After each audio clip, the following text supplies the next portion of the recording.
Uzofra remote homo yile chama bari phip petနေတဲ့ဆိုတာကိုနီကာလေ့လာကြည့်ကြရအောင်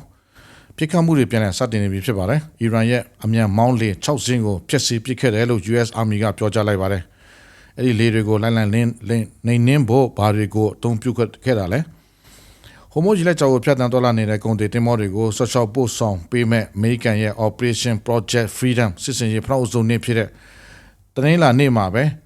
အမေရိကန်စစ်တပ်ဟာစစ်စင်ရေးစတင်ပြီးနိုင်ဘိုင်းအတွင်းမှာပဲအီရန်တပ်ဖွဲ့တွေနဲ့ထိတ်တိုက်ရင်ဆိုင်မှုဖြစ်ပွားခဲ့ပါတယ်။ကုန်သွယ်ရေးရေကြောင်းတွာလာမှုကိုနောက်ဆက်နေတဲ့အီရန်လေ6စင်းကို၎င်းတို့က Apache helicopter တွေနဲ့ Navy Seahawk helicopter တွေအသုံးပြုပြီးဖျက်ဆီးခဲ့တယ်လို့ US Army ကဆိုပါတယ်။ US Central Command ရဲ့အကြီးအကဲဖြစ်သူ Admiral Brad Cooper ကဒီစစ်စင်ရေးကိုအတည်ပြုခဲ့ပါတယ်။ကျွန်တော်တို့မှာရေလက်ကြားတွင်နဲ့ပတ်ဝန်းကျင်မှာစူးစီးထားတဲ့အလွန်ကြီးမားတဲ့စွမ်းဆောင်ရည်နဲ့ပြစ်ခတ်မှုအင်အားတွေရှိနေပါတယ်။အဲ့ဒီထဲမှာဒီကနေ့မနေ့ဘိုင်းကကုန်သွယ်ရေးတင်းမော်တွေကိုချင်းချောင်းနေတဲ့အီရန်ရဲ့လေငယ်တွေကိုစင်းလင်းပစ်ဖို့အသုံးပြုခဲ့တဲ့ H-64 Apache နဲ့ M-860 Seahawk helicopter တွေလည်းပါဝင်ပါတယ်။ဒါတွေကတကယ်ကိုထိရောက်မှုရှိခဲ့ပါတယ်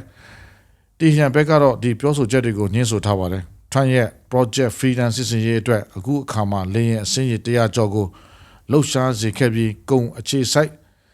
စကန်တွေကိုလက်ရှိပင်လယ်ကွေ့ဒေသမှာတပ်ဆွဲထားတဲ့အမေရိကန်လေယာဉ်တင်မော်နှစ်စင်းပေါ်ကနေပါစစ်စင်ရေးတွေလှုပ်ဆောင်နေတာဖြစ်ပါတယ်။အပါချီဆိုတာအဓိကအကြပြောရမယ်ဆိုရင်ဘာကြောင့်အဲ့ဒီမှာတပ်ဖြစ်ထားတာလဲ။အပါချီဆိုတာကတော့ US Army ရဲ့အဓိကတိုက်ခိုက်ရေးဟယ်လီကော်ပတာဖြစ်ပါတယ်။ဒါဟာ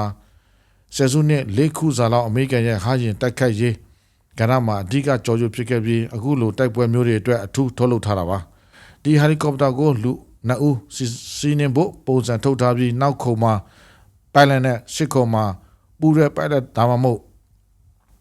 ပြစ်ခတ်သမားပါဝင်ပါတယ်မတူညီတဲ့ပြစ်မှတ်အမျိုးအစားတွေအတွက်အဓိကလက်နက်စနစ်၃ခုကိုတပ်ဆင်ထားပါတယ်အထူးသဖြင့်ဟိုမိုရီလက်ကြားအတွက်ဆိုရင်အပါချီရဲ့အနိတ်ပြန်တန်းနိုင်စွမ်းကပိုင်လော့တွေအနေနဲ့လူနေထူထားတဲ့နေရာတွေမှာပြစ်မှတ်တွေကိုမျက်မြင်ခွဲခြားနိုင်စေပါတယ်ဒါဟာအရာဘက်နဲ့စစ်ဖက်တွာလာမှုတွေနှိကစွာရှိနေတဲ့ရေးလက်ကြတဲ့မှာအလွန်ရေးကြီးတဲ့လိုအပ်ချက်တစ်ခုပါတနင်္လာကို190မိုင်နှုန်းနဲ့ပြန်တန်းနိုင်တာကြောင့်အီရန်ရဲ့အုပ်စုလိုက်တိုက်ခိုက်တဲ့လင်းငယ်တွေသူတို့ရဲ့ပြမစီမရောက်ခင်မှာတင်လင်းမြန်ကြားဖြတ်တိုက်ခိုက်နိုင်မှာဖြစ်ပါတယ်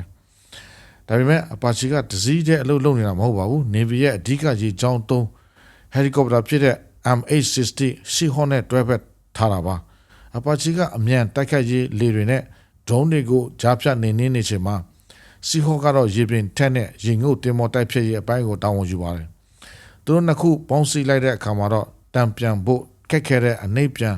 တိုက်ခိုက်ရေးအဖွဲ့တစ်ခုဖြစ်လာပါတယ်။ဒါပေမဲ့တီးရံမှာလည်းနောက်ထပ်ရှိပါသေးတယ်။အမေရိကန်စစ်တပ်မော်တစီဟာဟိုမိုရီလက်ကြားထဲမှာဒုံးကျည်တွေနဲ့ထိမှန်ခံခဲ့ရတယ်လို့အီရန်နိုင်ငံပိုင်မီဒီယာကဆိုပါတယ်။ US Central Command ကတော့ဒီပြောဆိုချက်ကိုချက်ချင်းပဲပယ်ချလိုက်ပါတယ်။အမေရိကန်ရေတပ်တင်မော်တစီမှတိခတ်ခြင်းမရှိပါဘူးအမေရိကန်တပ်ဖွဲ့တွေဟာ Project Freedom ကိုထောက်ခံကူညီနေပြီးအီရန်စစ်ကမ်းတွေအပေါ်ရေကြောင်းပိတ်ဆို့မှုတွေကိုလည်းဆောင်ရွက်နေပါတယ်